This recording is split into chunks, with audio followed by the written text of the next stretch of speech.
Bonsoir. Alors aujourd'hui, je vais vous donner mon humble avis sur la course à pied. Donc déjà, je constate que le jogging ou la course à pied est un sport que pratiquent une majorité de personnes. Donc c'est un sport très populaire, en particulier parce qu'il est facilement accessible. On n'a pas besoin de niveau préalable pour débuter, ni de beaucoup d'équipements. Une paire de baskets suffit. Et il peut se pratiquer de partout et enfin, il ne coûte rien. Donc ce sont trois critères qui, à mon avis, sont très importants pour comprendre pourquoi les gens empruntent cette voie et se mettent à devenir des coureurs invétérés.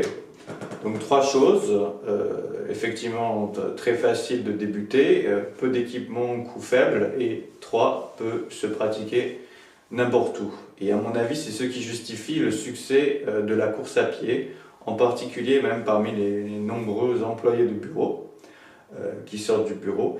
Il y a aussi le phénomène d'évacuation du stress après quelque chose de stressant. Donc, c'est-à-dire que l'être humain a naturellement ce réflexe de soit combattre, soit fuir. Et là, c'est un peu la fuite, de courir à loin de ses soucis. Donc, cette vidéo s'intitule « 3 bonnes raisons de quitter la course à pied ». 3 bonnes raisons d'abandonner le jogging. Mais avant d'entrer dans les raisons qui sont assez personnelles aussi, je veux dire, c'est juste de mon avis, j'aimerais noter avec vous 4 critères qui, à mon avis, sont utiles lorsque vous vous demandez si la course à pied est vraiment optimale pour vous. C'est-à-dire lorsque vous vous demandez si la course à pied présente pour vous le meilleur rapport de bénéfices comparé au coût et au risque parmi des activités sportives, puisque vous pourriez bien sûr pratiquer une autre activité sportive. Donc je vais poser ces questions et vous allez y répondre en même temps que la vidéo. Après je vous donnerai mes réponses il y a 2 ans, quand j'ai finalement reconsidéré mon adhérence à ce sport, j'étais vraiment un jogger invétéré. Donc la première question, ce sera une question de fréquence et de durée. Je vais vous demander, courez-vous plus de 2 fois par semaine pour des durées supérieures à une demi-heure? Et quand je dis courir, c'est un rythme relativement soutenu. Ce n'est pas vraiment un jog qui se rapproche du pas de promenade, mais c'est quand même relativement soutenu.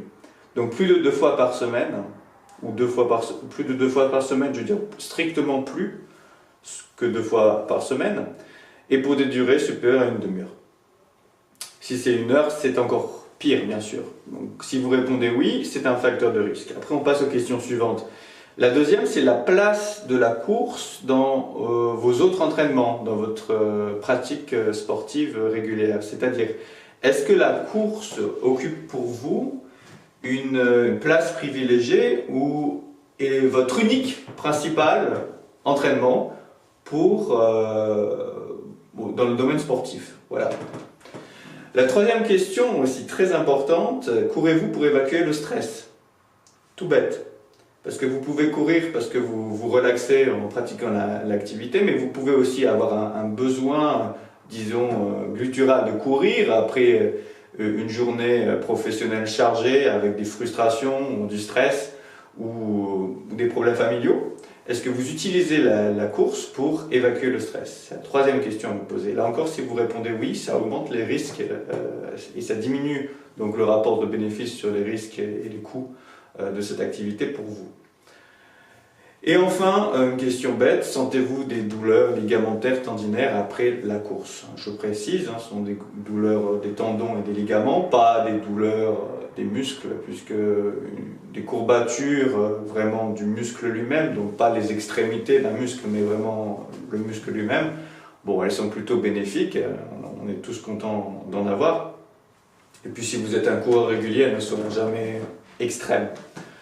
Donc voilà, plus vous répondez de oui à ces 4 questions, et plus il vous faut vraiment continuer à regarder cette vidéo jusqu'au bout pour comprendre que peut-être vous devriez faire comme moi et vous demander en fait si vous ne courez pas trop et arrêter de courir plus de 2 fois par semaine. Donc les risques et donc les raisons, si vous voulez, d'abandonner la course, quelles sont-elles? Bon, l'usure à la longue, puisque si vous courez beaucoup et vous êtes accro, il vous faut toujours une dose supérieure pour évacuer votre stress, donc vous allez courir encore plus. Le coût d'opportunité, puisque courir ne sert qu'à courir et ne vous sert pas vraiment à faire d'autres choses que courir. Donc quand vous êtes déjà un bon coureur, vous avez l'endurance cardiovasculaire, etc. Si vous courez plus, vous allez juste améliorer votre attitude à courir plus. L'ajout d'endurance cardiovasculaire que vous pouvez utiliser pour d'autres sports sera marginal, puisque vous avez déjà construit cette endurance. Et enfin, la course aussi, psychologiquement, ça reste une attitude de fuite. Donc c'est une attitude de fuite du réel qui est, disons, peut-être moins constructive, qui suscite une attitude un peu plus faiblichonne, disons, face à la vie et à la réalité, puisqu'en fait, vous êtes en train de concrétiser un réflexe de fuite. Donc ça, ce sont les 3 bonnes raisons d'abandonner la course. Mais avant, je vais vous parler de mon expérience personnelle de la course en répondant moi-même à ces questions pour voir est-ce que ces questions auraient permis de détecter pour moi que c'était un facteur à risque. Alors, en termes de fréquence et de durée, je courais tous les jours et souvent plus d'1 heure parce que je trouvais le temps, c'est assez facile dès qu'on rentre chez soi d'aller courir. Et donc j'étais vraiment accro à la course. Donc c'était vraiment la question petit a, si vous voulez, j'y réponds vraiment un grand facteur de risque. Les autres questions, il faut voir aussi. La course constituait mon entraînement principal, je faisais de la natation et un peu de sport de combat, mais disons que par rapport au sport de combat et à la natation, la course prenait 80% du temps. Pas vraiment de l'effort peut-être, puisque je courais pas toujours, c'était pas des sprints, je courais pas à une grande intensité pour moi. Et comme j'étais très accoutumé à courir, je pouvais courir 3 heures, 4 heures sans m'arrêter. Donc par exemple, lorsque je passais les vacances à Nice, je faisais toute la promenade des Anglais. Après je montais le Mont Boron en haut, en bas, petite corniche, basse corniche, on redescend.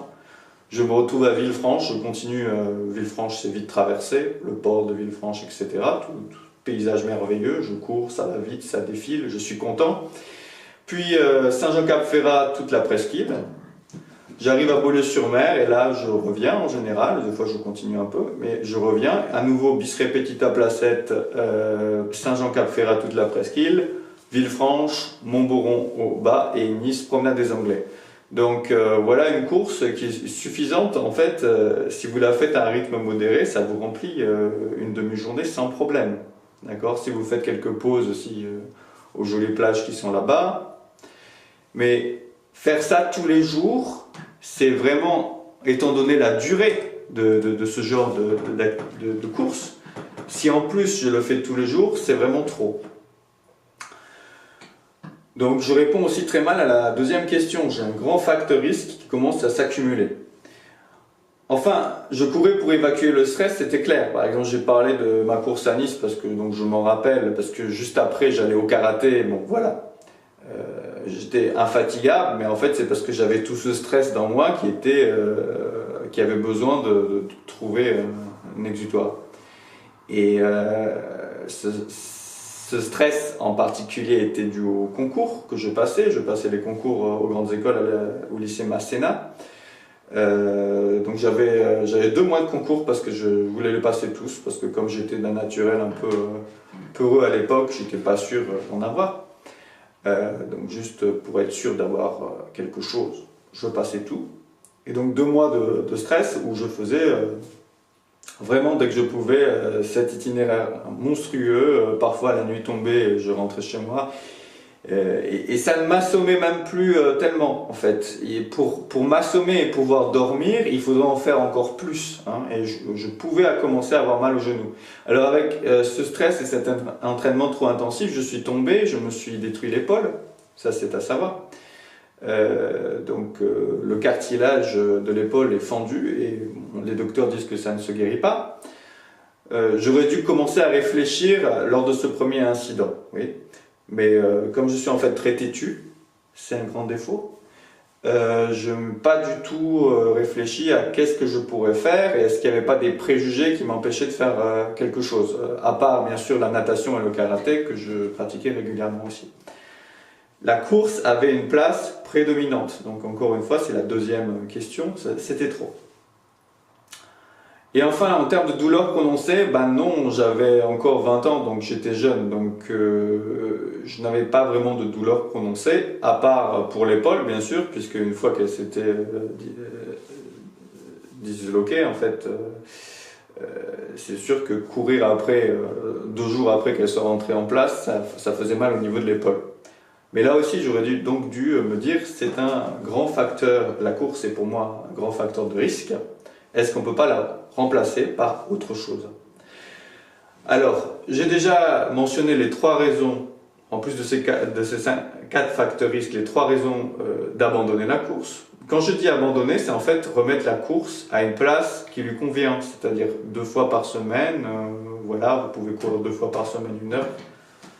Ça ne va pas vous tuer, sauf problème particulier. Hein. Des fois, il faut arrêter complètement de courir pendant une certaine période, si vous avez des tendinites, etc. Mais pas plus. Et se dire que c'est pas la course qui va faire votre développement physique général. Il vous manquera quelque chose si vous ne faites que courir. En particulier, si vous êtes un employé de bureau qui restait toujours assis longtemps. Après avoir été en plus un étudiant où vous étiez aussi assis, enfin si vous étiez un bon étudiant, vous étiez souvent assis. Si vous étiez un étudiant, vous pouviez vous amuser un peu plus. Mais vous êtes souvent assis, mauvaise posture. Donc par quoi remplacer la course? Bon, j'ai déjà dit, la course c'est intéressant parce que c'est gratuit, on peut le faire n'importe où et il n'y a pas besoin de préalable, de connaître beaucoup d'aspects techniques, comme par exemple l'alpinisme, le ski, bon voilà. Donc on veut remplacer la course par une alternative qui aurait un meilleur rapport bénéfice par rapport au coût et au risque. Et donc les 3 qui me viennent naturellement à l'esprit, c'est le cyclisme, la natation et la musculation.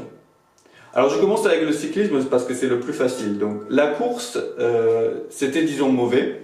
Le cyclisme, donc et faire du vélo longtemps comme un professionnel, c'est carrément pire.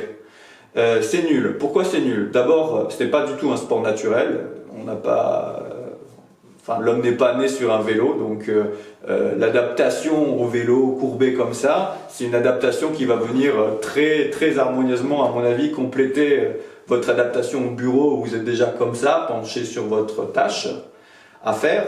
Donc au bureau pendant votre vie professionnelle, où vous savez qu'il faut travailler 2 fois plus parce que une partie des impôts est malheureusement complètement gaspillée par des gens qui n'en ont absolument rien à faire en fait de comment l'argent public est utilisé. Donc il est gaspillé de manière très très très spéciale. Je m'arrêterai là puisqu'on fait une vidéo sur le sport, on ne va pas parler de... Et donc il faut travailler beaucoup plus qu'on serait obligé si on gérait l'argent rationnellement. Ou si simplement votre employeur vous donnait tout ce qu'il paye pour vous. En fait, ce serait le plus simple. L'employeur ne paye plus de charges sociales, vous êtes chargé d'économiser pour votre retraite et il vous donne tout. Donc on travaille de longues heures de bureau. Vous voyez là, j'ai essayé de revenir plus tôt pour tourner, mais c'est la nuit. Là. Et pourtant, nous sommes en été. Donc on travaille beaucoup. Et en plus, pendant votre temps libre, vous allez monter à vélo et faire comme ça. Donc c'est catastrophique. De toute façon, si vous voulez savoir les conséquences du cyclisme, vous n'avez qu'à regarder les cyclistes professionnels et vous demander est-ce que vous avez envie d'avoir un physique qui leur ressemble. Parce que déjà les marathoniens, on voit le physique n'est pas jouissif, hein, ils ne sont pas musclés vraiment, enfin c'est des muscles d'endurance, des muscles légers et qui peuvent encaisser un effort répété, continu, très long. Le cyclisme c'est encore pire, c'est carrément des gens anormaux, je veux dire. Donc le cyclisme à la trappe, vraiment. Si c'est pour passer au cyclisme, faites-moi plaisir, restez à la course. Hein. Restez, courez, c'est très bien. Au moins, l'homme a été prévu pour courir, il n'a pas été du tout prévu pour faire du vélo. Ce qui ne veut pas dire qu'on ne peut pas faire de vélo, je dis juste que comme un sport c'est nul, comme moyen de déplacement, d'accord, ça peut valoir mieux que la voiture. Après il y a aussi le risque, Vélib à Paris ça ne vaut pas forcément le coup parce que vous allez vous faire renverser par on sait qui conduit si bien dans la ville. Donc voilà, le rapport est nul. Le deuxième, j'avais mentionné la natation. Alors là, c'est intéressant parce que vous ne risquez pas de vous blesser a priori. C'est très dur de se blesser en natation. Si vous avez l'épaule qui a des problèmes, vous pouvez faire attention, mais quand même, c'est vraiment le sport qui minimise les risques. Par contre, il faut y aller pendant les ouvertures de la piscine, et là, on en revient la sortie du bureau, il fait déjà nuit, et la piscine, elle est prévue pour des gens, mais a priori pas pour des gens qui travaillent au bureau, puisque vous voyez que vous pouvez y aller que le samedi et le dimanche, où il y a vraiment beaucoup de monde. Donc l'idéal, ce serait des heures d'ouverture de piscine différentes. Mais bon, peut-être c'est adapté à d'autres personnes qui ne travaillent pas toute la journée. Ça aussi. Peut-être c'est les mêmes pour lesquels vous travaillez 2 fois plus longtemps. Bon, mais revenons, sans être trop de droite pour cette vidéo, revenons, donc je parlais de la natation, c'est très bien. Petit problème, si vous utilisez la course comme défouloir pour évacuer votre stress, ça sera assez dur en natation, une fois que vous êtes nageur expérimenté, de vraiment venir et dire voilà, j'ai fait ma natation, je suis complètement mort. C'est dur parce que ce n'est pas si intense que ça en fait. Peut-être si vous mettez des palmes, bon, peut-être si ça vous convient. Et un autre problème, c'est que en termes de musculation, on retrouve le même problème que la course à pied, c'est-à-dire que ça ne muscle pas beaucoup en fait. Donc moi, je vais revenir à une expérience personnelle. À vélo, j'ai eu une chute, un vol plané magnifique sur plusieurs mètres qui m'a vraiment détruit, enfin pas détruit, mais fait mal au dos, disons, où je devais aller chez le chiropracte pour des rajustements pendant 2 ans et demi, toutes les semaines. Donc c'était vraiment l'horreur. Et j'ai souffert énormément du dos. On me disait, il faut muscler le dos. Ah, faites de la piscine, c'est très bien. Alors, je faisais de la piscine 1 heure par jour, tous les jours, pendant 2 ans. Mon dos, mais il n'était pas musclé. Mon dos, c'est comme la planche à repasser, là, que je viens d'utiliser pour repasser mes chemises pour demain, quoi. Donc, les gens qui vous disent il faut muscler le dos et qui ne vous disent pas comment, j'ai envie de dire c'est un peu des connards. Hein. Donc, merci les médecins, vous connaissez des trucs, mais en même temps, vous êtes des connards. Parce que si vous avez réussi à muscler votre dos, dites-le nous. Et puis si vous ne savez pas, bah, dites-nous, bah, en fait je ne sais pas comment me muscler. Et on en arrive au troisième sport qui est la musculation. J'ai commencé à émerger la tête grâce à la rééducation que m'a procuré la musculation. Pas le kiné, ces exercices bateaux qui font mal, mais la musculation, la vraie. Expérimentez sur vous, progressivement. Alors là, l'intérêt, c'est qu'on a vraiment un sport qui aussi ne coûte rien, juste une paire d'haltères que vous achetez. Peut se faire n'importe où, puisque même si vous êtes en déplacement, vous pouvez utiliser le poids du corps, vous pouvez vous passer des haltères, ou vous prenez un élastique, il y a toujours un endroit où accrocher un élastique, et vous pouvez faire tout avec l'élastique, vous pouvez même faire vos biceps avec un élastique en fait. Donc c'est très léger. Donc la musculation, c'est aussi un sport qui ne coûte rien, qu'on peut faire partout, et qui ne demande pas vraiment d'entraînement précédent. Au contraire, c'est un peu l'entraînement pour débuter tous les entraînements. On dit les nageurs sont musclés, mais non, les nageurs sont musclés parce qu'ils ont fait des mouvements de musculation, de bodybuilding spécifiques pour muscler les parties du corps qui vont leur servir lorsqu'ils vont nager. Et c'est ça, quand je dis la musculation est un peu la base de tout, c'est que c'est un sport que vous pouvez faire pour être meilleur dans tous les autres sports. Sauf peut-être la course. Mais bon, la course, c'est pas un problème puisque vous allez la continuer. Ou mieux, vous allez essayer de faire progressivement des sprints, des courses plus rapides et plus intenses, et là, ça va aussi vous muscler. Donc, je vous conseille la musculation. C'est une des raisons pour lesquelles je vais commencer cette chaîne YouTube, c'est que j'ai envie de dire aux gens, voilà comment on fait en tant que débutant. Puisqu'il y a des gens très intéressants hein, qui ont des chaînes de musculation, mais le problème c'est qu'ils attendent toujours leurs 8 ans pour avoir tous les muscles pour commencer à commenter. Donc leur expérience de débutant, elle est très loin. Et une expérience de débutant très loin, on a oublié ses débuts et tout, on donne des conseils, mais si le débutant commence, voit les vidéos de Jean-Hanche le musclé, où il fait ses séries comme un malade en poussant avec des poids énormes, et qu'il essaye de faire pareil, alors que c'est peut-être un débutant qui, comme moi, est en pleine phase de rééducation avec une colonne vertébrale pétée, une épaule cassée, tout ça grâce à vos sports merveilleux que l'on fait si souvent, et ben il va juste réussir à se blesser en fait. Donc il vaut mieux des conseils d'un débutant qui se méfie et qui vous donne plusieurs alternatives. Je pense que je suis plus proche de vous. Je suis plus proche de vous aussi par les erreurs que j'ai continué à faire jusqu'à il y a 1 an et demi, 2 ans, quand j'ai commencé à changer. Concernant la course à pied, concernant ma vision des choses en fait, mes préjugés sur la musculation. Pour moi c'était un sport de gonflette qui ne sert à rien d'autre qu'à gonfler les muscles. Je peux vous dire que c'est faux. Je peux vous dire que quand je finis des journées très longues et que je n'ai, comparé à ce que j'avais avant, pratiquement pas mal au dos, je suis assez content d'avoir musclé le dos. Mais ceci grâce à des mouvements de musculation que l'on va détailler sur cette chaîne aussi.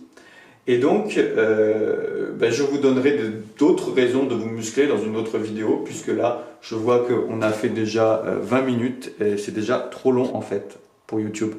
Alors à la prochaine fois, et merci. Bonsoir, dans cette vidéo, je vais critiquer... mais pourquoi je suis si bas? Mais merde quoi, putain de bordel de merde.